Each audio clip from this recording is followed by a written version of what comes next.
ஐயா பே. மணியரசன் அவர்களை மேடைக்கு வருமாறு அன்புடன் அழைக்கிறோம்.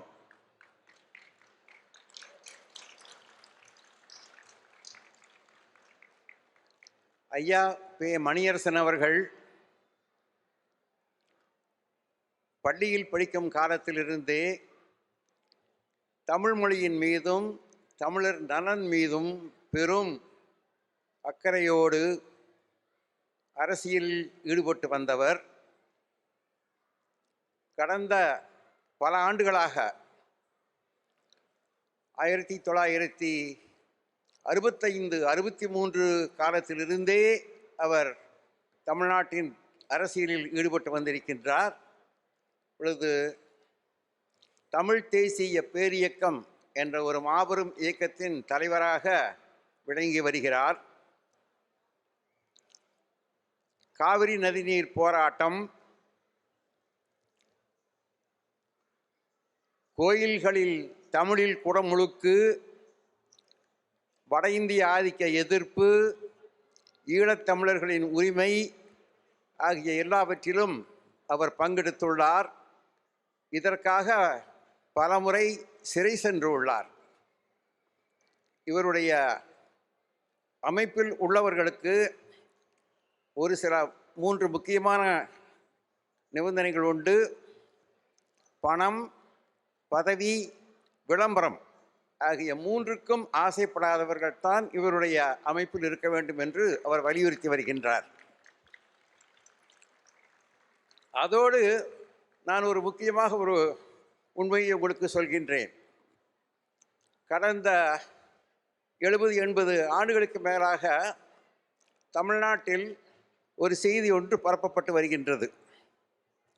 அதாவது வடநாட்டிலிருந்து வந்தவர்கள் ஆரியர்கள் என்றும், தமிழ்நாட்டில் உள்ள பூர்வீக குடிகள் திராவிடர்கள் என்றும் ஒரு செய்தி பரப்பப்பட்டு வந்தது உங்களுக்கு தெரியும். ஆனால் அது உண்மை அல்ல, அது பொய் என்று நிறுவியவர் மணியரசன் ஐயா அவர்கள். அங்கு மேற்கிலிருந்து வந்த ஆரியர்கள் 2 பகுதிகளாக பிரிந்தார்கள். ஒன்று கங்கை நதி கரையிலே போன்றார்கள், இன்னொரு பிரிவு தெற்கிலே வந்தார்கள். அவர்களுக்கு பஞ்ச திராவிடர்கள் என்று பெயர். ஏனென்றால் குஜராத், மகாராஷ்டிரம், கன்னடம், தெலுங்கு, தமிழ் ஆகிய 5 பகுதிகளுக்கும் வந்தவர்களுக்கு பஞ்ச திராவிடர்கள் என்று பெயர். அப்பொழுது மலையாளம் கிடையாது. ஆகவே நாம் திராவிடர்கள் அல்ல, வடமேற்கிலிருந்து வந்த ஆரியர்கள் தான் திராவிடர்கள் என்ற உண்மையை அவர் வெளிப்படுத்தியிருக்கிறார். இது பலருக்கு உங்களுக்கு புதுமையாக இருக்கும், ஆனால் அதுதான் உண்மை. ஐயா அவர்களை பேசுமாறு அன்புடன் அழைக்கின்றேன்.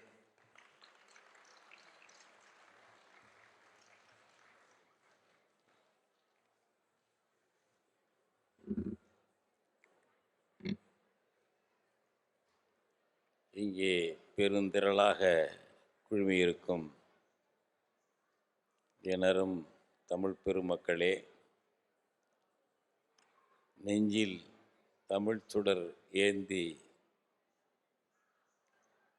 நிகழ்காலத்திற்கு மட்டுமல்ல எதிர்காலத்துக்கும் என்ன கடமைகளை ஆற்ற வேண்டும் என்ற உணர்வோடு கூடியிருக்கிறீர்கள். இந்த வட அமெரிக்க தமிழ்ச்சங்கங்கள் கூட்டமைப்பு ஆண்டுதோறும் சிறப்பான மாநாடுகளை நடத்தி ஒரு தனியான முத்திரையை தமிழ் உலகத்தில் பதித்திருக்கிறது. இந்த வட அமெரிக்க தமிழ்ச்சங்கங்கள் கூட்டமைப்பு ஃபெட்னா மாநாட்டில் இந்த ஆண்டு கலந்து கொள்ளக்கூடிய வாய்ப்பை எனக்கு வழங்கிய அதன் நிர்வாகிகளுக்கு, குறிப்பாக அதனுடைய தலைவர் ஐயா விஜய் மணிவேல் அவர்களுக்கு, துணைத் தலைவர் எழிலன் அவர்களுக்கு, பொதுச் செயலாளர் கபிலன் அவர்களுக்கு, பொருளாளர் வள்ளிக்கண்ணன் அவர்களுக்கு மற்றும் அந்த செயற்குழு உறுப்பினர்களுக்கு, இங்கே நிறைந்து இந்த கூட்டத்தை சிறப்பித்து கொண்டிருக்கும் உங்களுக்கு, தமிழ் தேசிய பேரியக்கத்தின் சார்பில், தமிழ்நாட்டு தமிழர்கள் சார்பில் நெஞ்சு நிறைந்த பாராட்டுக்களை, வாழ்த்துக்களை தெரிவித்துக் கொள்கிறேன்.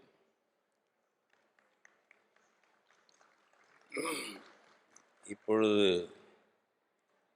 இந்த காலம் என்பது தமிழின எழுச்சி பொங்கி எழும் காலமாக இருக்கிறது. கடந்த காலங்களை விட இந்த காலத்தில்தான் தமிழின எழுச்சி முழுமையாக பொங்கி எழுகிறது. இதிலே கலப்படம் எதுவும் இல்லை. வார்த்தைகளுக்கு வயிற்றுப்போக்கு ஏற்பட்டது போல சல என்று பேசியவர்கள் அவர்களுடைய கருத்துக்களுக்கு மட்டும் மலச்சிக்கல் வந்ததை அறியாமல் இருந்தார்கள். அதை தமிழர்கள் புரிந்து கொண்டு சரியான இன தேசியம் தேவை என்று இப்பொழுது எழுந்து வருகிறார்கள். இந்த இன தேசியம் என்பது ஏதோ தமிழின வெறியோடு நாங்கள் சொல்லக்கூடிய ஒரு முழக்கம் அல்ல, உலகத்தின் இயற்கை முழக்கம். உலகம் இனங்களால் வடிவமைக்கப்பட்டிருக்கிறது. மனிதகுலம் ஒன்று, ஆனால் அதனுடைய அடிப்படை யூனிட் அலகு என்பது ஒரு தேசிய இனம். ஒரு தாய்மொழியை, ஒரு தாயக நிலப்பரப்பை கொண்டு வாழக்கூடிய மக்கள் ஒரு தேசிய இனமாக வரையறுக்கப்படுகிறார்கள். இது உலக இயற்கை. இந்த இன அரசியலை அல்லது இன தாயகத்தை சீர்குலைத்தவர்கள் பிற்காலத்திலே 17, 18ஆம் நூற்றாண்டிலே வணிக வேட்டையாட வந்தவர்கள், ஈவிரக்கமற்றவர்கள். பல்வேறு இனங்களை வேட்டையாடி அவர்களுடைய வணிக கொள்ளைக்காக அவர்கள் புதிய நாடுகளை உருவாக்கினார்கள். இன்றைக்கு உலகத்தில் பல நாடுகளிலே தகராறுகளும் போர்களும் உள்நாட்டு கலகங்களும் உயிரிழப்புகளும் நடந்து கொண்டிருக்கின்றன என்றால் அதற்கு முதன்மையான காரணகர்த்தாக்கள் மறுமலர்ச்சி காலம், ரெனாய்சான்ஸ் பீரியடு, அது இது என்று கிளம்பியவர்கள். நான் அந்த மறுமலர்ச்சியை மறுக்கவில்லை. அந்த மறுமலர்ச்சியிலிருந்து அவர்கள் என்ன கற்றுக்கொண்டார்கள்? மனிதனை மதிக்க கற்றுக்கொண்டார்களா? மனிதர்களை வேட்டையாடத்தான் கற்றுக்கொண்டார்கள். மனிதர்களை அடிமைப்படுத்தத்தான் கற்றுக்கொண்டார்கள். ஒவ்வொரு நாட்டிலும் இன்றைக்கு இனச்சிக்கல் இருக்கிறது என்றால் பெரும்பாலும் ஐரோப்பிய வணிக வேட்டையாடிகள் உருவாக்கிய செயற்கை பிணைப்புகள், போட்ட விலங்குகள், அவற்றின் காரணமாகத்தான் அங்கங்கே போர்கள் நடக்கின்றன. இன்றைக்கு அமெரிக்க ஐக்கிய நாடுகள் மண்ணில் நின்று கொண்டு, இந்த ராலே நகரத்தில் நின்று கொண்டு நான் பேசும் பொழுது வட அமெரிக்க விடுதலை நாள் இந்த ஜூலை 4 என்பதை பெருமையோடு நினைவு கூறுகிறேன். ஏன் பெருமையோடு நினைவு கூறுகிறேன்? இந்த நாளில் 1776 ஜூலை 4 இங்கிலாந்திலிருந்து விடுதலை பெற்ற இந்த அமெரிக்கா 13 நாடுகளாக இருந்தது. இந்த 13 நாடுகளும் கூடி பேசி ஒரு கூட்டரசு கோட்பாட்டை உருவாக்கினார்கள். இது உலகத்திற்கு ஒரு எடுத்துக்காட்டு. 18ஆம் நூற்றாண்டில் கூட்டரசு கோட்பாடு முதலில் கான்ஃபெடரேஷன் என்று கொண்டு வந்தார்கள். பெரும் கூட்டரசு, பிறகு கூட்டரசு என்று கிட்டத்தட்ட ஒரு மொழிதான், ஆங்கில மொழிதான் இவர்களுக்கு எங்கும் ஆட்சி மொழி. அதை எல்லாரும் ஏற்றுக்கொண்டிருக்கிறார்கள். ஆங்கில மொழிதான் முதன்மை கல்வி மொழி ஏற்றுக்கொண்டிருக்கிறார்கள். ஆனால் இவர்கள் 13 நாடுகளாக இருந்தார்கள். வெவ்வேறு பண்பாடுகளை பின்பற்றியவர்களும் இருந்தார்கள். எனவே ஒரு கூட்டரசு உருவாக்க வேண்டும் என்று கருதி அந்த கூட்டு உறுப்புகளுக்கு ஒரு முழு தன்னாட்சியை கொடுத்த முதல் நாடு அமெரிக்க ஐக்கிய நாடுகள் என்று சொல்லலாம். அப்படிப்பட்ட ஒரு அமெரிக்க நாட்டில் நின்று கொண்டு நாம் பேசும் பொழுது இந்தியாவில் நிலைமை என்ன, இலங்கையில் நிலைமை என்ன, பல்வேறு நாடுகளின் நிலைமை என்ன என்று எண்ணி பார்த்தால் தேசிய இனங்களை ஒரு பெரும்பான்மை தேசிய இனம் அடக்கி ஒடுக்கி சூறையாடுவது, அடிமையாக வைத்திருப்பது என்பதுதான் தொடர்கிறது. இன்னும் ஒரு குறைந்தபட்ச கூட்டரசுகள் கூட உருவாகவில்லை. அப்படிப்பட்ட நிலையில் உலகெங்கும் நடக்கக்கூடிய இன்றைய போர்கள் என்பவை எல்லாம் தெரிந்தவர்களால், வல்லவர்களால், ஜனநாயகம் பேசுபவர்களால் வணிக வேட்டைக்காக நடந்து கொண்டிருக்கிறது. போர்கள் நடக்கின்றன. ஒரு அமைதியை பேசியவர்கள், தேசிய இன உருவாக்கம் பற்றி எல்லாம் இலக்கணம் வகுத்தவர்கள், அதன்படி தாங்கள் நடக்கவில்லை. அவர்கள் விருப்பத்திற்கேற்ப எடுத்துக்கொள்வோமே, உலகமயம் என்று கொண்டு வந்தார்கள். உலகம் ஒரு கிராமமாகிவிட்டது, தொழில்நுட்பம் வளர்ந்து விட்டது என்றார்கள். உலகமயம் என்றார்கள். எந்த உலகமயம் வட அமெரிக்காவிலிருந்து புறப்பட்டதோ அந்த வட அமெரிக்காவில் இன்று உள்ளூர் மயம் கோலோச்சுகிறது. அது தேவை என்றால் அதை செயல்படுத்தலாம், தவறில்லை. இது உள்ளூர் மயம்தான். வெளிநாடுகள் அதிகமாக அடித்து கொண்டு போகின்றன. வெளிநாட்டுக்காரர்கள் இங்கே அதிகமாக குவிகிறார்கள். எனவே வட அமெரிக்க மக்களை பாதுகாக்க வேண்டும் என்று அவர்கள் ஒரு கொள்கை எடுத்தால் அது நாங்கள் தவறு என்று சொல்லவில்லை. இப்படி மாற்றி மாற்றி ஏன் வந்து கொண்டிருக்கிறது? அமெரிக்கா மட்டுமல்ல, பலரும் ஒரே கூச்சல், உலகமயம் உலகமயம் உலகமயம், குளோபலிசம் குளோபலிசம் என்றார்கள். தகவல் தொழில்நுட்பம் வளர்ந்திருக்கிறது. தகவல் தொழில்நுட்பம் வளர்ந்ததால் உலகம் ஒரு கிராமமாகிவிட்டது என்றார்கள். நான் அப்பொழுதும் சொன்னேன், இப்பொழுதும் சொல்லுகிறேன், தகவல் தொழில்நுட்பம் வளர்ந்திருப்பதால் ஒரு கிராமம் ஓர் உலகமாக தன்னை கருதக்கூடிய வாய்ப்பு உருவாகியிருக்கிறது. தனித்தனி அடையாளங்கள் எழுந்து நிற்கின்றன. தகவல் தொழில்நுட்பம் வளர்ந்ததால் சின்ன சின்ன அடையாளங்கள் எல்லாம் வெளிச்சத்துக்கு வந்தன. எனவே எந்த அமெரிக்கா உலகமயம் பேசியதோ அது இன்றைக்கு உள்ளூர் மயம் பேசி அதன் சார்பிலே தான் குடியரசுத் தலைவர் தேர்வாகியிருக்கிறார். நாம் கற்றுக்கொள்ள வேண்டும். அவர்களுக்கு விருப்பத்துக்கு ஏற்ப ஒவ்வொன்றும் உலக நாடுகளிலே, மேற்கு நாடுகளிலே கோட்பாடுகளை வகுக்கிறார்கள். நாம் தமிழர்கள் குறைந்தபட்சம் நமக்கான ஒரு வீடு சொந்தமாக இல்லாமல் இருக்கிறோம். நாங்கள் இந்தியாவிலே 8 கோடி பேர், தமிழ்நாட்டிலே தமிழர்கள் இருக்கிறோம். ஒரு இறையாண்மையுள்ள தாயகமாக நாங்கள் வைத்துக்கொள்ள முடியவில்லை. இந்தியாவில் ஒரு கூட்டாட்சியில் இருப்போம், கூட்டரசில் இருப்போம். ஆனால் ஒரு தேசிய இனத்துக்கு முழு அதிகாரம் உள்ள வீடுகள் அவற்றினுடைய கூட்டாக இருக்க வேண்டும் அல்லவா? அது இல்லை. ஒருவரை ஒருவர் சாப்பிடுவது, ஒருவருடைய அடையாளத்தை இன்னொருவர் அழிப்பது, தன் அடையாளத்தை திணிப்பது, தன் மொழியை திணிப்பது என்பதுதான் இன்றைக்கு இருக்கிறது. இது ஜனநாயகத்தின் பேராலே சொல்லப்படுகிறது. ஜனநாயகம் என்பது ஒரு 10 வீட்டிலே ஒரு வீட்டில் என்ன செய்ய வேண்டும் என்ற கருத்துக்கு 9 வீடு ஓட்டு போட வேண்டும் என்றால் எப்படி இருக்கும்? அதுபோல்தான் இப்போ எங்களுக்கு தமிழ்நாட்டிலே என்ன செய்ய வேண்டும் என்றால் 543 நாடாளுமன்ற உறுப்பினர்களிலே நாங்கள் பெரும்பான்மை பெற்றாக வேண்டும்.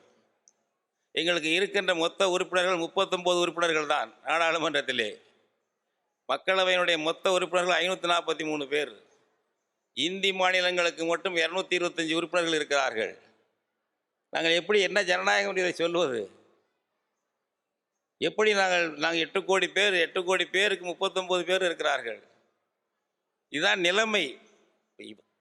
இவற்றுக்கெல்லாம் தீர்வு காண வேண்டும், இவற்றுக்கெல்லாம் தீர்வு காண வேண்டும் என்ற நிலையில்தான் இன்றைக்கு இளைஞர்கள் எழுச்சி பெற்று வருகிறார்கள்.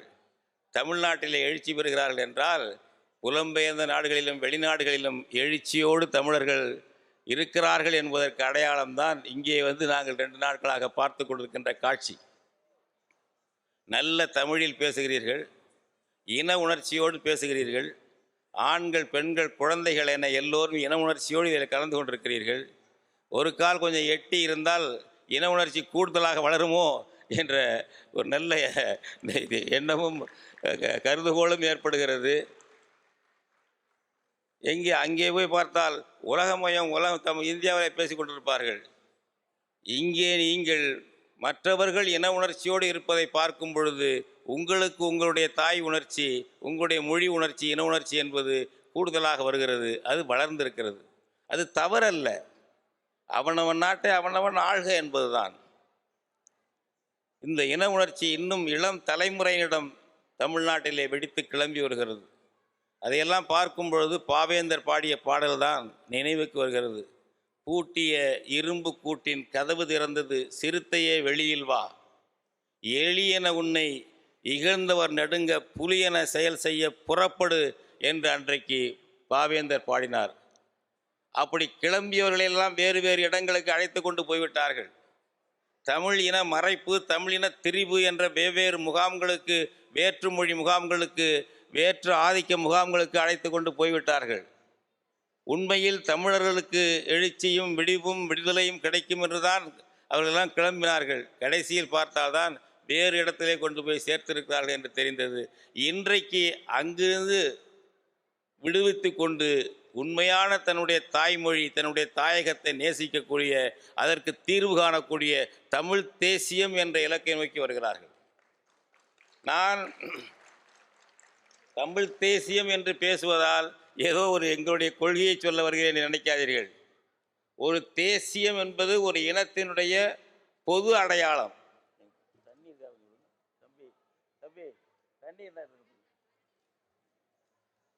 தேசியம் என்பது, தேசிய இனம், தேசியம் என்பது ஒரு இனத்தினுடைய பொது அடையாளம்.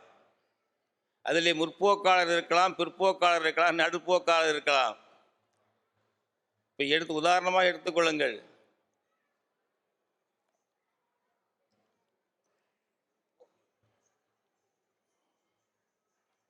எங்களுக்கு இந்தியாவிலே இந்திய தேசியம் பேசுகிறார்கள். இந்தியன் என்று ஒரு இனம் எதுவும் கிடையாது. இந்தியா என்பது ஒரு ஜியோ பொலிட்டிக்கல் நேம். அதிலே வாழ்பவன் இந்தியன் அப்படின்னு ஒரு கணக்கு. அவன் ஒரு நேஷனாலிட்டி கிடையாது. எங்களுடைய இந்திய அரசமைப்பு சட்டமும் நேஷனாலிட்டி என்று எதையும் குறிப்பிடவில்லை. சிட்டிசன் ஆஃப் இந்தியா மட்டும்தான் குறிப்பிடுகிறது. இந்திய குடிமக்கள் என்பது மட்டும்தான் குறிப்பிடுகிறது. ஆனால் எங்களுக்கு எல்லா விண்ணப்பத்திலும் எல்லா இடத்திலும் நேஷனாலிட்டி கேட்பார்கள். நாங்கள் இந்தியன் என்று எழுத வேண்டும். அரசமைப்பு சட்டத்திலே அப்படி இல்லை. அதே போல தேசம் என்பது, இந்தியாவை ஒரு தேசம் என்று எங்களுடைய அரசமைப்பு சட்டம் சொல்லவில்லை. India, that is Bharat, shall be a union of states என்று மட்டுமே சொல்லுகிறது. இந்தியா அதாவது பாரதம் அரசுகளின் ஒன்றியம். ஸ்டேட் என்றால் அரசு என்று சொல்லலாம், நாடு என்று சொல்லலாம், அவ்வளோதான். மாநிலம் என்றெல்லாம் அர்த்தம் கிடையாது. இப்பொழுதே சொல்லிக் கொள்கிறார்கள். அப்படித்தான் அன்றைக்கு 50 வெளிவந்த அந்த அரசமைப்பு சட்டத்திலே குறிப்பிட்டார்கள். ஆனால் நடைமுறையில் இந்தியன் என்பதை திணித்து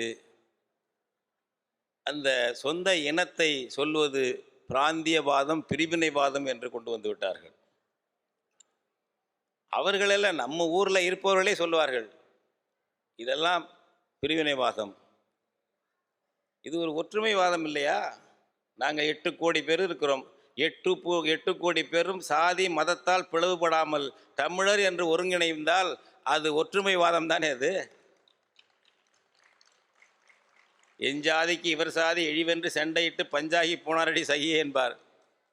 அப்படி ஒரு சாதி சண்டை இல்லாமல் மதச்சண்டை இல்லாமல், நமக்கு மதம் இருக்கலாம், சாதி வேறுபாடு இருக்கலாம்ப்பா, நாம் எல்லாம் தமிழர்கள், சமமானவர்கள், நம்முடைய தாய்மொழி தமிழ் என்ற உணர்வு ஒரு ஒற்றுமையின் வெளிப்பாடு தான் இந்த தேசிய இனம்.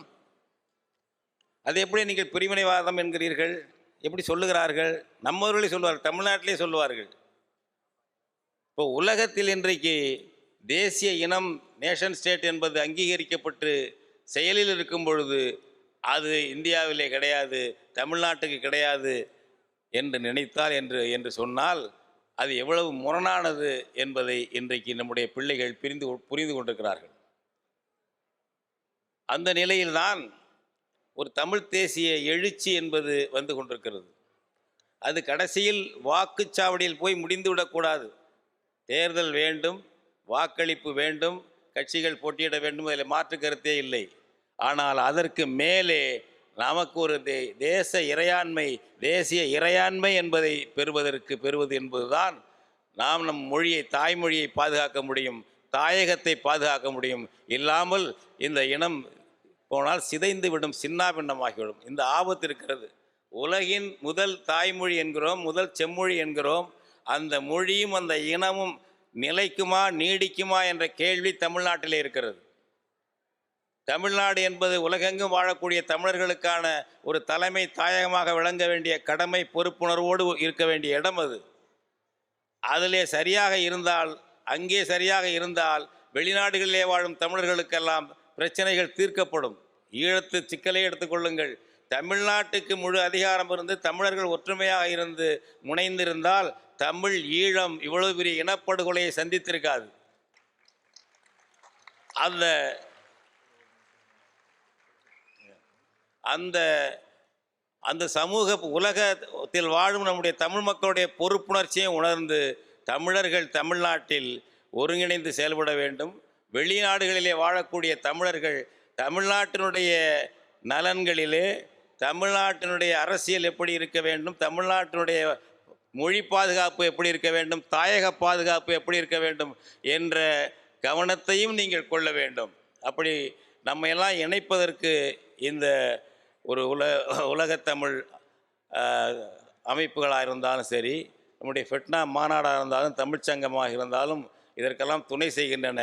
நாம் மேலும் மேலும் ஒருவருக்கொருவர் துணை நிற்போம். தமிழ்நாட்டுக்கு நீங்கள் பலம், உங்களுக்கு தமிழ்நாடு பலம் என்ற உறவோடு நாம் சிந்தித்து மேலும் சேர்ந்து செயல்படுவோம் என்று கேட்டுக்கொண்டு வாய்ப்புக்கு நன்றி கூறி விடைபெறுகிறேன். வணக்கம்.